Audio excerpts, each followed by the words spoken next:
Hello friends, Vardhan academy में आप सभी का स्वागत है। दोस्तों, जैसा कि आप सभी को पता ही है कि सीडीपी की तैयारी के लिए एनआईओएस डीएलएड की जो बुक्स हैं, ठीक है, वो काफ़ी इंपॉर्टेंट हैं और उनको मैंने स्टार्ट कर दिया है। कल एक वीडियो मैं पहले ही अपलोड कर चुका हूँ, आप लोगों में से कई लोगों ने वो देखी भी होगी। आज हमारी सेकंड वीडियो है, ठीक है। और हमने एक कोशिश की है कि जो ये आपका एनआईओएस डीएलएड की जो बुक है, इसमें आपके कोड के अकॉर्डिंग होता है पूरा 501 से लेकर 510 तक किताबें हैं, ठीक है, 510 कोड तक। ठीक, तो ये हमारा जो कोड है वो 501 है, इसमें ब्लॉक 1 है, ठीक है। और मैंने ये कोशिश की है कि जो जैसे इकाई यहाँ पर दी गई हैं, जैसे ये इकाई 1 दी गई है, तो एक इकाई को मतलब अगर चैप्टर वाइज अलग अलग करेंगे तो बहुत टाइम लग जाएगा, ठीक है। तो मैंने ये कोशिश की है कि इकाई जैसे एक इकाई को 2 पार्ट में कंप्लीट करवाने के लिए, ठीक। इकाई 1 हम लोग कल स्टार्ट कर चुके हैं और उसका दूसरा पार्ट है, ठीक है। तो आज हमारी इकाई 1 का जो है, इकाई 1 जो है ये पूरा आपका कंप्लीट हो जाएगा, ठीक। कल हम लोगों ने ये वाला पूरा पोर्शन डिस्कस किया था, ठीक है। मतलब प्राचीन काल में शिक्षक की अवधारणा क्या थी, गुरु की अवधारणा क्या थी, इसके बारे में पढ़ा था। आज हम लोग जो देखेंगे वो बहुत इंपॉर्टेंट है। इसमें देखिए, आज की भारतीय शिक्षा की उत्पत्ति पूर्व स्वतंत्रता काल, इसमें देख लीजिए सारी चीज़ें बहुत इंपॉर्टेंट है। Macaulay minutes, Woods dispatch, Hunter commission, विश्वविद्यालय संबंधित आयोग, सैडलर आयोग, हरटांग समिति, सप्रू समिति, अबाउट बुड प्रतिवेदन, जाकिर हुसैन समिति प्रतिवेदन और सार्जेंट प्रतिवेदन, इतनी चीज़ों को हम लोग आज की वीडियो में डिस्कस करेंगे, ठीक है। वीडियो के लास्ट में आप लोग अपना रिस्पॉन्स जरूर दीजिएगा कि वीडियो कैसी रही है, ठीक है। और अगर आपके मन में कोई सवाल रह जाता है तो वो भी आप लोग पूछ सकते हैं, ठीक। चलिए स्टार्ट करते हैं। देखिए, पहले का तो ये वाला पोर्शन तो हमारा कल ही कंप्लीट हो गया था। वर्तमान जो प्राचीन काल में जो गुरु की अवधारणा थी वो कंप्लीट हो गया है, ठीक है। मैंने प्लेलिस्ट भी बना दी, आप लोग वहाँ से देख भी सकते हैं। अब देखिए, जो आज हम लोग पढ़ेंगे सबसे पहले तो मैकाले मिनट्स, ठीक है, स्टार्ट करते हैं हम लोग। तो यहाँ पे आज की भारतीय शिक्षा की उत्पत्ति पूर्व स्वतंत्रता काल से स्टार्ट करते हैं। इसमें है भारत में वर्तमान शिक्षा प्रणाली का आरंभ 19वीं शताब्दी से हुआ, ठीक है। भारतीय इतिहास में शिक्षा की राज्य प्रणाली की स्थापना औपचारिक रूप से चार्टर चार्टर घोषणा पत्र अधिनियम के द्वारा हुई। और देखिए, यहाँ पर जो भी ये चार्टर होते थे, चार्टर अधिनियम होते थे, ठीक है, ये क्या हमेशा 20 साल के लिए आते थे। मतलब 20 साल में इनको वो किए कर दिया जाता था, नवीनीकरण कर दिया जाता था, ठीक है। 20 साल में इसका मतलब बार बार नवीनीकरण किया जाता रहता था। फिर है ईस्ट इंडिया कंपनी के चार्टर एक्ट का नवीनीकरण प्रत्येक 20 वर्ष के पश्चात होता था, ठीक। 1813 के चार्टर एक्ट में पहली बार 1 लाख रुपए की धनराशि, ठीक है, को शिक्षा के क्षेत्र में वित्तीय सहायता के रूप में प्रयोग होने की बात हुई, ठीक है। 1813 के चार्टर एक्ट में पहली बार 1 लाख रुपए की धनराशि, ठीक है, यहाँ पे धनराशि गलत लिखा है, किसी और से ये लिखवाया है मैंने, इसीलिए थोड़ा सा गलतियां हैं, उनको मैं सुधारता हुआ चलूंगा, ठीक। 1 लाख रुपए की धनराशि को शिक्षा के क्षेत्र में वित्तीय सहायता के रूप में मतलब प्रयोग करने होने की बात कही गई थी, ठीक है। 1813 का जो पहला चार्टर एक्ट था।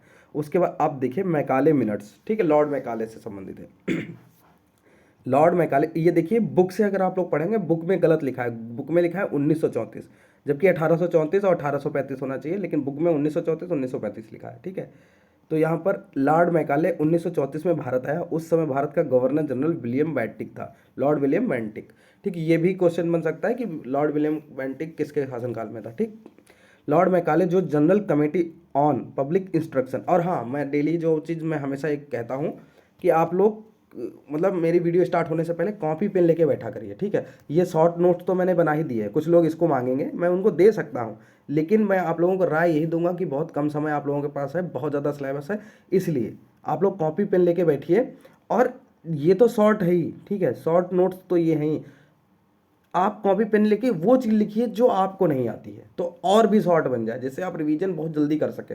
इसको अगर आप दोबारा पढ़ेंगे तो कोई फायदा नहीं है, आप अभी डिस्कस कर लीजिए और शॉर्ट, इससे भी शॉर्ट नोट्स अपने बनाइए अभी यहाँ से देख के, ठीक है। तो यहाँ पर पॉज करके आप लोग कॉपी पेन लेके बैठिए पहले और नोट करते चलिए, ठीक। अब देखिए कहाँ तक हो गया था। अब देखिए, हाँ, लॉर्ड मैकाले जो general committee on public instruction का चेयरमैन था, ने जनवरी 1835 में एक स्मरण पत्र मेमोरेंडम तैयार किया, जिसमें उसने संस्कृत, अरबी तथा फारसी भाषा को नकारा तथा अंग्रेजी भाषा के माध्यम से पाश्चात्य विज्ञान का समर्थन किया। उसके इस विचार को मैकाले मिनट्स के नाम से जाना जाता है, ठीक है। अब उसकी जो सोच थी वो ये थी कि जो मतलब यहाँ पर इन्होंने लिखा ना कि संस्कृत, अरबी तथा फारसी भाषाओं को नकार दिया था बिल्कुल, और अंग्रेजी भाषा के माध्यम से पाश्चात्य विज्ञान का समर्थन उसने किया था। अब देखिए, इसने जानते हो एक दावा ये भी किया था, देखिए जो चीज़ इंपॉर्टेंट है वो बीच में बताते रहेंगे। एक दावा इसने ये भी किया था कि जो यूरोप की एक लाइब्रेरी, इसने कहा था कि यूरोप की एक अकेली जो अलमारी है, ठीक है, यूरोप की लाइब्रेरी की एक अकेली अलमारी, ठीक है, वो समस्त भारत और अरब के पूरे साहित्य साहित्य से अच्छी है। मतलब पूरे भारत और अरब के पूरे साहित्य से अच्छी इसने कहा था कि यूरोप लाइब्रेरी की एक सिर्फ एक अलमारी है, ठीक है। तो ये घमंड वाली बात इसने वहाँ पे कही थी, ठीक। तो ये भी आपको पता होना चाहिए कि ये किसने कहा था, बाई चांस ये पूरा कोट आ जाए और उसमें पूछ दिया जाए ये किसने कहा था, ठीक है। फिर मैकाले मिनट्स, ठीक, मैकाले मिनट्स तथा डाउन वाई फिल्ट्रेशन थ्योरी, अधोगामी निस्यंदन सिद्धांत को लॉर्ड विलियम बेंटिक, जो उस समय भारत का गवर्नर जनरल था, ने स्वीकार कर लिया। अब ये अधोगामी निस्यंदन का सिद्धांत क्या था, ठीक है, इसके बारे में भी आप लोग जान लीजिए। इसने कहा था एक मिनट, ये ठीक है, जो निस्यंदन का सिद्धांत, निस्यंदन का मतलब होता है छानना, ठीक है, फिल्ट्रेशन। तो इसमें देखिए इसने क्या कहा था, इसने कहा था कि हम कोशिश करें कि जो जैसे ये अंग्रेज है इधर, ठीक है, इधर समझने की कोशिश करिए, ये अंग्रेज है और ये जैसे भारत की जनता, ठीक, भारत की जनता जिस पे ये राज करते हैं, ठीक है। ये चाहते थे कि कुछ ऐसे लोग इकट्ठे, ऐसे लोग रखे जाएं जो इनके और इनके बीच में सामंजस्य बैठा सके, मतलब कि ऐसे लोग जो रक्त और रंग से तो भारतीय हों, मतलब देखने में वो भारतीय हों, लेकिन जो उनकी विचारधारा है, नैतिकता है, रुचि है, वो क्या हो, बुद्धि से, मतलब वो अंग्रेज हो, बुद्धि से अंग्रेज हो और देखने में भारतीय लगते हो। तो ऐसे लोगों को इसने कहा था कि ऐसे लोगों को शिक्षित किया जाए और ये लोग क्या करेंगे, जब इनको ऐसा शिक्षा दी जाएगी और जो शिक्षा है, जैसे मान लीजिए ये एक जैसे परिष्कृत कर दी जाए, ठीक है, शिक्षा यहाँ से दी गई और जो भारत की जनता है नीचे, ठीक है, इसको इन लोगों के द्वारा छन छन के थोड़ी थोड़ी मिलती रहे, ठीक, ये इसका यहाँ पर मतलब कोशिश थी, ठीक है। फिर है वुड्स डिस्पैच 1854, इसमें क्या हुआ, वुड डिस्पैच में हम लोग देख लेते हैं। अब हमारा मैकाले वाला जो है वो कंप्लीट हो गया। अब देखिए वुड डिस्पैच में क्या है, व्यापक शिक्षा प्रणाली और संगठनात्मक संरचना, 1854 के चार्टर एक्ट में भारतीय शिक्षा की प्रगति के लिए नए सुधार किए गए, जिसमें वुड डिस्पैच शिक्षा का मैग्ना कार्टा या महाधिकार पत्र कहा जाता है। ये क्वेश्चन अक्सर पूछा जाता है, काफ़ी फेमस भी है कि शिक्षा का मैग्ना कार्टा, भारतीय शिक्षा का मैग्ना कार्टा किसे कहा जाता है या फिर महाधिकार पत्र किसे कहा जाता है। तो ये किसको कहते हैं, वुड डिस्पैच, ठीक है, वुड का घोषणा पत्र 1854, ठीक, वुड डिस्पैच कह लें या वुड का घोषणा पत्र कह लें, ठीक।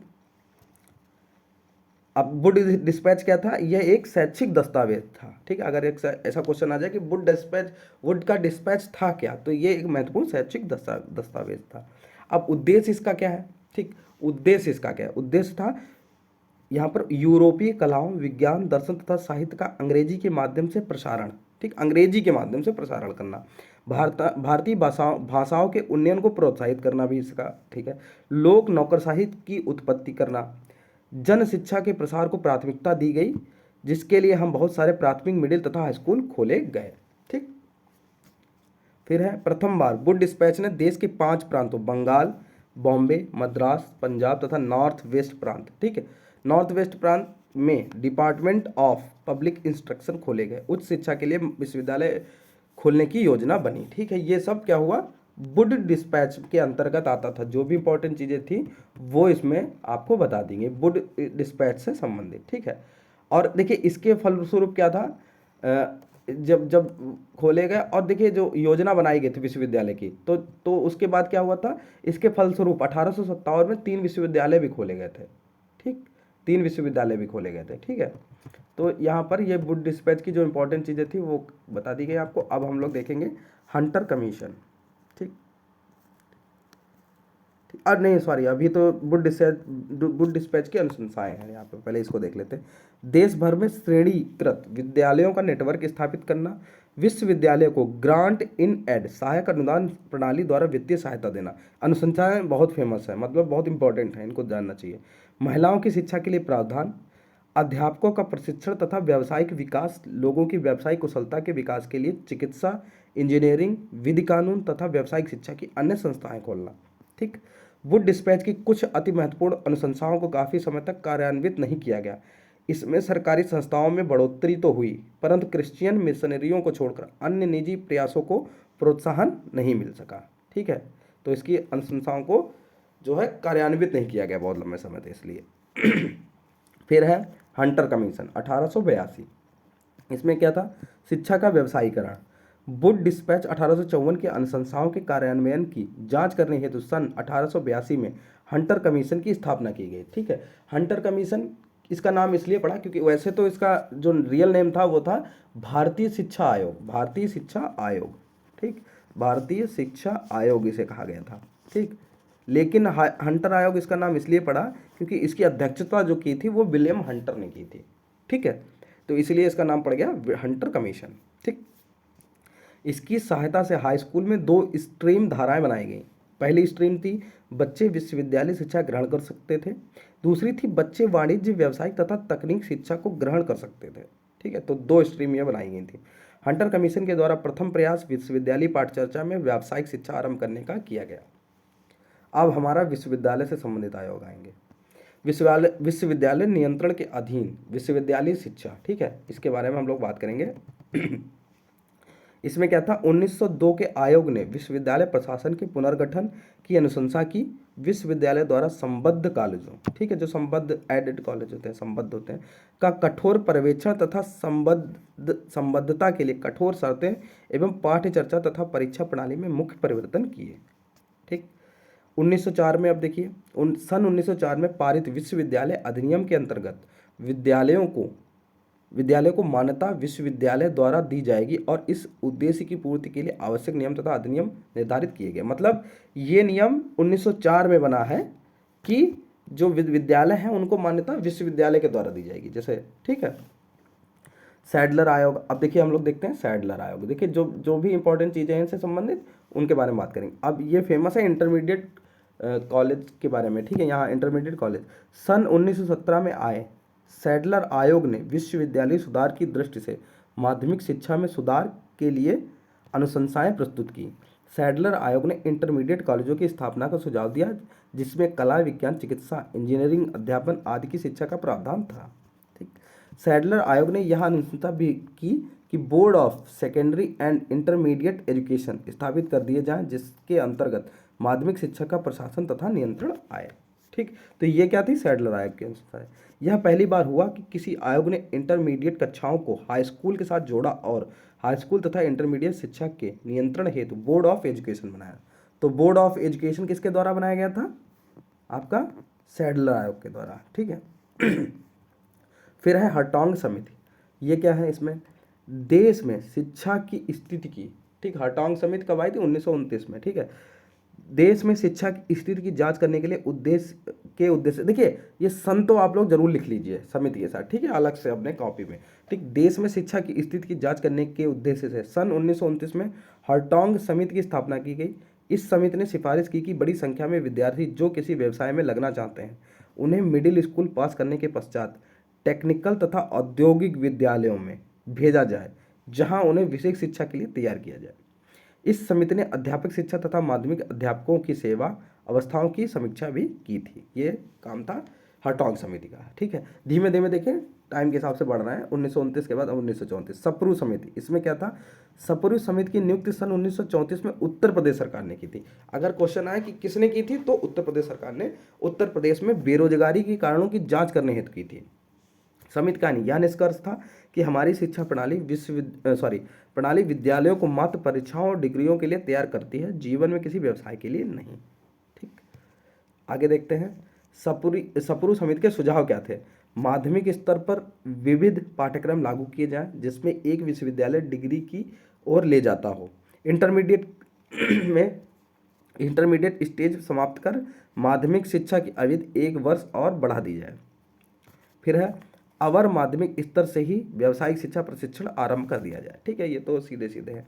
विश्वविद्यालय के डिग्री स्तर के पाठ्यक्रमों को 3 वर्ष का कर दिया जाए। ये विश्वविद्यालय का जो डिग्री का कार्यक्रम था, पाठ्यक्रम था, उसको 3 वर्ष का कर दिया जाए। ये किसने की सुझाव दिया था, ये सप्रू समिति ने दिया था। ठीक, अब है अबाउट वुड प्रतिवेदन या रिपोर्ट कह सकते हैं। इसमें पॉलिटेक्निक से संबंधित है। 2 विशेषज्ञों अबाउट तथा वुड की समिति सन 1937 में एक रिपोर्ट प्रस्तुत की जिसमें उन्होंने व्यावसायिक संस्थाओं का एक पूर्ण व्युत्क्रम सुझाया जो उन संस्थाओं के समानांतर था जो सामान्य शिक्षा प्रदान करते थे। इन संस्तुतियों के परिणामस्वरूप एक नए प्रकार की तकनीक शिक्षा संस्था का उदय हुआ जिसे पॉलिटेक्निक का नाम दिया गया।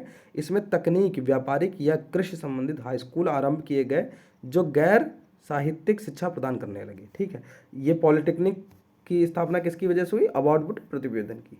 ठीक, 1937। फिर है जाकिर हुसैन समिति। अब उससे पहले वर्धा स्कीम देख लीजिए, वर्धा स्कीम होना चाहिए। ठीक है, वर्धा स्कीम अक्टूबर 1937 में वर्धा में अखिल भारतीय राष्ट्रीय शैक्षिक सम्मेलन का आयोजन किया गया। महात्मा गांधी का प्रस्ताव, देखिए महात्मा गांधी ने इसमें भाग लिया था। ठीक है, राष्ट्रीय स्तर पर सभी बच्चों को 7 वर्ष तक निःशुल्क तथा अनिवार्य शिक्षा मातृभाषा के माध्यम से दी जाए, जिसमें शैक्षिक प्रक्रिया इस समस्त अवधि में हाथ से किए जाने वाले उत्पादक कार्य के गिर्द केंद्रित हो। तदानुसार उसके अनुसार डॉक्टर जाकिर हुसैन की अध्यक्षता में एक समिति का गठन किया गया। इस समिति ने अपनी प्रथम व्यापक राष्ट्रीय शिक्षा स्कीम तैयार कर इसकी रिपोर्ट 2 दिसंबर 1937 को प्रस्तुत की। इस स्कीम को वर्धा स्कीम या बेसिक शिक्षा के नाम से जाना जाता है। ठीक है, बुनियादी शिक्षा के बारे में महात्मा गांधी जी ने बात की थी उसमें। ठीक है, बुनियादी शिक्षा के बारे में 1937 में। वर्धा स्कीम क्या है ये भी आपने देख लिया। मुख्य लक्षण इसके क्या है? संपूर्ण शिक्षा जो है, ठीक है, संपूर्ण शिक्षा किसी बेसिक क्राफ्ट या शिल्प के साथ किसी उद्योग अथवा व्यवसाय को शिक्षा का केंद्र मानते हुए दी जाए। शिक्षा इस सीमा तक आत्मनिर्भर या स्वावलंबी होनी चाहिए कि जिससे अध्यापकों को वेतन भी दिया जा सके। प्रत्येक विद्यार्थी को जीवन में हाथ द्वारा किए गए कार्य से कमाना सीखना चाहिए। अधिगम का संबंध समन्वयन या गहन रूप से घर, समुदाय तथा बच्चे के जीवन आधारित क्रियाकलाप से किया गया है। उपर्युक्त प्रशिक्षण के लिए पूर्व प्रावधान क्या थे? शारीरिक तथा मानसिक रूप से विकलांग बच्चों की शिक्षा का प्रबंध करना। ठीक है, अनिवार्य शिक्षा की व्यवस्था करना, सामाजिक तथा मनोरंजन संबंधित क्रियाकलाप का प्रावधान, केंद्र और प्रांतों में शिक्षा विभाग का गठन। ठीक, अब लास्ट है हमारा सार्जेंट रिपोर्ट। सार्जेंट रिपोर्ट आपकी कब जारी की गई थी? ये थी 1944। इसको लिख लीजिए, इसमें सन नहीं लिखा है। ठीक है, 1944, सार्जेंट रिपोर्ट 1944। यह पहली ऐसी व्यापक स्कीम थी जिसमें शिक्षा के सभी स्तर तथा साथ ही तकनीक, व्यावसायिक तथा सांवृत्तिक शिक्षा सम्मिलित थी। इसमें अध्यापकों के वेतन तथा सेवा शर्तों में सुधार, उत्पाद शिक्षा पर बल, बेरोजगारी समस्या आदि पर गहन विचार किया गया। जो इसमें मेन चीज़ है वो यहाँ से है। ठीक है, इसमें अध्यापकों के वेतन और सेवा शर्तों में सुधार किया गया था। ठीक है, सार्जेंट रिपोर्ट में उत्पाद शिक्षा पर बल, बेरोजगारी समस्या आदि पर गहन विचार किया गया। ठीक है, तो इस तरीके से जो हमारा पहली इकाई है 501 की, ठीक है, 501 की जो पहली इकाई है वो हमने 2 वीडियो में ही यहाँ पे कवर कर ली है। ठीक है, पहली इकाई भारतीय शिक्षा प्रणाली। ठीक है, इसमें हमने ये सारी चीज़ें आपने कवर कर ली। उम्मीद है आप लोग नोट्स बनाते हुए चल रहे होंगे। ये नोट्स तो ये एक तरीके से शॉर्ट नोट्स ही हैं, लेकिन इससे भी शॉर्ट आप लोग बनाइए जो मैं पढ़ाता जाऊँ उससे, जिससे आपको अगर आप पूरी किताब एक दिन में ही मतलब अच्छे से रिवीजन कर सके, ऐसा सिस्टम बनाइए। ठीक है, तो आपको ये वीडियो कैसी लगी आप लोग कमेंट बॉक्स में ज़रूर बताइएगा, और आपके मन में कोई सवाल हो तो भी आप लोग कमेंट बॉक्स में पूछ सकते हैं। ठीक है, तो दोस्तों आज की वीडियो देखने के लिए धन्यवाद।